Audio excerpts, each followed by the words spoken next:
Hey YouTube, it is league turnover, and I must say, I mentioned it before. I really do not like how Niantic, or I guess it's Scopely's purview now, how they do these leagues. You have so much hype in week one with Great League. You have these new buff Pokemon. The meta has completely changed. If you are actually looking for what is the meta now, 2+ weeks ago now, I put out a one weekend what the meta is for Great League, and people were excited. And then you kill it with 2 weeks of just almost unplayable leagues for accessibility issues until we finally come back to the Great League here. So we are back. Let's look at the rankings. Let's look at teams. All of them with new Pokemon, or Pokemon with buff moves. So we're going to look over what worked and what didn't work and why. In terms of the rankings, ups and downs. A couple things I will note. Obviously, if you look at my meta, I said Diggersby is going to be near the top. I said Jellicent's going to be near the top. So it's not surprising that these Pokemon maybe kicked up a couple spots. Fortress just down one, but also note is with Sand Tomb now. And initially I had Rock Tomb and Earthquake. You'll even see my team number one when I use Fortress. I use Sand Tomb. There's no reason to use Rock Tomb and Earthquake. Too long to get to. Bug Bite does the majority of damage. Might as well just lower your opponent's defense and get that Bug Bite off. Yes, Gligar is going to be back as top meta. Back to a pretty solid safe swap there with the feraligatr. And then you got a lot of just the normal Pokemon, right? So Corsola, Dusclops, Jumpluff, Feraligatr, the Golisopod with the feraligatr is back to being higher up. But then you got Mandibuzz, Corviknight, Gastrodon, Sableye, and right, and then now it's starting to look like the Great League meta of previous seasons. So you have basically a couple Pokemon that got buffed that people will be using, like Forretress, Gligar, Samurott. Again, some people just may fall back to Feraligatr instead of Samurott, but Golisopod for sure. And then you have just the meta, what has been the meta for the past few seasons. So this is not surprising. You still have some of these Pokemon, Dedenne and metang at the 27-30 range that are usable. So let's take a look at some teams here to see what worked, what didn't work, and why. So first team I used was Fortress, Drapion, Jellicent. I wanted to test out that Bug Bite. Again, note the Sand Tomb. My analysis, and you're going to hear this a bunch of times, and you're going to kind of see it in action, is Bug Bite is a much better move now. And Bug Bite in neutral to super effective situations is going to cause you a lot of problems. It is a very good move. Fortress has bulk and has that secondary steel typing, which adds on a lot of resistances. So Fortress is ranked number 3 because if you go against something that is neutral to Bug Bite or super effective to Bug Bite, or you can just put up a lot of resistances with your steel, it's a good looking Pokemon. Where it is not good is if Bug Bite is resisted. And unfortunately for Bug Bite is resisted by 7 typings, and there's only 18 typings in the game. So you're looking at almost like 35-40% of the typings in the game will resist Bug Bite. And that's what you're going to see with all the Bug Bite users. The Feraligatr gets by because of the fast charging move, so you're get to your charge moves quickly. But Bug Bite is pretty slow, as you can see here. Sand Tomb's really not going to do much besides lower your opponent's defense. It basically hits for nothing. So you kind of need the Rock Tomb, and that takes 17 to get to, which is a little slow and non-stab, but Rock Tomb is a decent move. So you really need to hope that Bug Bite is a neutral situation. If not, you need other things to kind of cover it. I covered it with Drapion and Jellicent because Fortress is a steel bug, which is double weak to fire. So being double weak to fire, I covered Jellicent as the fire weakness, and then I covered Drapion as a safe swap with Aqua Tail that can deal with fire as well. Then I wanted to try Golisopod.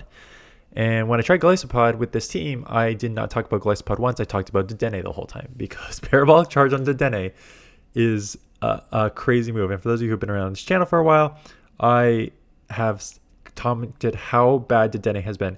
We had a fighter water meta, and Dedenne as a fairy electric was useless because the charge moves and its stats products were just terrible. And now it has Thundershock, which got buffed a couple seasons ago, and Parabolic Charge, which got buffed this season, guaranteed to buff your attack. Guaranteed to buff your defense. And because you have Thundershock, which charges quickly, and Parabolic Charge, which in itself is like a 70+ damage move, which means it's chipping at the same rate of like Scizor and Aqua Tail. So imagine getting off something like not Aqua Tail, sorry, that's Aqua Jet. I mean, I know I covered that mistake. It is Aqua Jet on Golisopod, not Aqua Tail, but basically it's chipping at that rate while boosting your defense at that same sort of speed there. So being able to boost your defense so quickly, basically I found that you feel like Shield the first one, boost your defense times 2. There were some moves that you were just taking that were doing like 33% of your damage, which is like nothing compared to what moves normally do on this Pokemon. So it's a really, really strong Pokemon. Obviously, you're going to have an insane amount of problems with ground where the electric is resisted, and you're going to have problems, even more problems with like something like Steelix, which is ground steel. So the steel will resist the fairy, or Clodsire. So the poison will be resisting the fairy, and the ground will be resisting electric. So you need to build for like Clodsire, and you need to build for Steelix. And I think Glycopod and Diggersby deal that. Diggersby with the ground will be both, and Glycopod is a safe swap with Aqua Jet. Can also help out in those situations. Then I tested Samurott, and I tested Samurott because it is now ranked above Feraligatr. And again, this is just my personal play on this. I personally like the Shadow Claw Hydro Cannon on Shadow Feraligatr more than I like Samurott. Now, if you don't have Feraligatr and you do have Samurott, Samurott's a good option, right? I also like Ice Beam a bit more than I like Mega Horn, just because how many things resist Bug, right? So it's the same thing. So Bug is resisted by so many things. So your secondary move of Mega Horn is not as strong as Ice Beam in my opinion. Hydro Cannon is still going to chip a ton. Fury Cutter, again, even if it's resisted, charges very, very fast, getting to the Hydros in 10. And Hydro Cannon is one of the best charge moves in the game in terms of damage per energy, right? Because it's fast to get to and it really, really chips. So Samurott plays a lot like Feraligatr, like the non-Shadow Feraligatr. So I think you can kind of play it anywhere you want, on the lead, on a switch. It's going to do basically what you expect of it. It's a water, so cover grass and cover electric weakness. I think I covered the electric with Steelix, and then Corsola as a safe swap with the thinking behind that team. Gligar. So I've used the Corsola Primeape core in previous seasons. I think it works very well. Corsola is super bulky. Corsola is only weak to, not only weak to, but Ghost and Dark in particular. And Primeape as a fighter will beat the Dark. So those two pair very well. Primeape is glassy. Corsola can take like sort of damage. And then that's where Gligar comes in. Gligar was an insane safe swap. And again, for those of you who have not been playing for a while, Gligar basically had to be nerfed multiple times with the wing attack and the dig, because it was just such an insane safe swap. Because you have great typing, that ground flying typing, like ground offsets your electric weakness and stuff like that. So you have some offsetting weaknesses there. And then you have the speed to get to the aerial ace, the wing attack aerial ace back in the day, and then had dig. And what made dig so strong is that the things that wing attack would have problems with, rock, steel, you would hit super effective against with dig. So you had an insane amount of coverage. So you got decent bulk, great speed, great coverage, made it a very, very strong Pokemon. And it's back in the mix. You can use it as a safe swap for sure. Should be, once again, a top meta play. Shadow Scizor. This one, do you need to build this up? No, I had fun with this Pokemon. It is very, very glassy. Bullet Punch got buffed this season.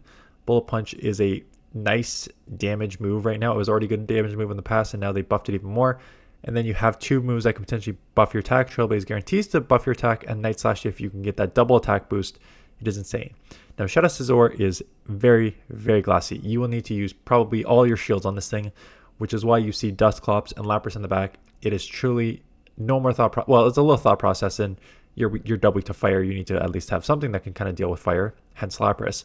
But it was nothing more than what are two of my bulkiest Pokemon I have on my bench, because I need to put them together to cover Scizor's glassiness, and I need to use shields there, so I need to not have to use shields in the back here. So if you're going to use Shadow Scizor, make sure that you have two bulky Pokemon in the back that you do not need to use shields on. Ninetales, back to Ember. Again, there's newer people to come check out these top teams videos, so welcome. Hit that subscribe button if you're new, so you get these stories over and over again. And the story is, I found Ninetales strength before anyone in GBL. I was using it to core break Registeel, Trevenant, Walrein, and finally people caught on how strong I was. Now I was using Fire Spin, and then everyone's like, oh, Ember could be a good move. So people started using Ember. And then Fire Spin got buffed, so people went back to Fire Spin. And now Ember got buffed again, so we're going back to Ember. So Ember is the move. Unfortunately for Ninetales, over the years, the meta is not Trevenant as a grass, Registeel as a steel, and Walrein as an ice water Pokemon. It is just straight water, straight ground, some rock now. So Much tougher to run. However, there is no more bug now, so that you hit super effective against. There's more steel again coming up, so that you hit super effective again. So I think there is some play for fire, but there's a lot of water, a lot of ground, which is why you see Credilli with Bullet Seed. Yes, I think most people will probably use Acid. I probably would use Acid if this was like a neutral team, as opposed to trying to cover weaknesses. But because I'm trying to cover ground water weakness, I use Bullet Seed on the team with Credilli and then Jellicent in the back. But yeah, I think if you want to use Acid on Credilli, that is a fine play as well. Shadow Metang and then Diggersby Mandibuzz. Again, as a Shadow Pokemon, your bulk is not anywhere near as bad as Shadow Scizor. So even though you have two very bulky Pokemon in the back, you don't need them as bulky as you do for Scizor here. Fury Cutter, fast charging. Psyshock got buffed in previous seasons. Like, I forget how many seasons ago, maybe like 3 seasons ago, Psyshock got buffed. And when you have a Pokemon that gets same type attack bonus because it's half psychic and your Shadow, those Psyshocks are doing like 100 damage. So what makes this Pokemon very, very strong is you got that steel typing that helps add up some resistances. I do not like psychic typings because it's dark and ghosts were everywhere. You also pick up a bug weakness, but the steel does help offset that. You got a now fast Fury Cutter, which does good damage, and the Psyshocks that are coming at a speed of 10. So the second move, Gyro Ball, is almost useless. You can have it on to hit things like Dark that will resist your Psyshock. But outside of that, 95% of the time, you're throwing Psyshock. It's a very, very good move, and the speed you get to is very, very strong. Again, as a Shadow, a little glassier than the non-Shadow, but the bulk in itself is decent, so it's not like the glassiest thing. Araquanid, Clodsire, Corsola. Again, this is just a very bulky team, but this was just to look at Araquanid, and it will go back to the same thing as Forretress, maybe with less of the... I'm going to say 2 things with this Pokemon. One is the typing is worse. What makes Forretress strong is its half steel typing to add up a lot of resistances. Having just the water bug typing in itself is not fantastic typing. Very bulky Pokemon. Bug Bite obviously hits hard, but again, I mentioned before, 7 resistances, so that kind of limits it. And its charge move is limited too. So you have like Bubble Beam, which is a terrible move, but it's a bait move, and it's a move that you use to lower your opponent's attack. But the main move you're going to use is Water Pulse, and that takes 19 turns to get to. So very, very slow to get to. So if ever you're in a situation where like Bug Bite is resisted and then you have to get to a 19-turn Water Pulse, you're probably not in a good spot. So between its typing and its moveset, I think that you probably just go with Forretress if you're going to want to use a Bug Bite user. But it does have some play. Weak to Electric.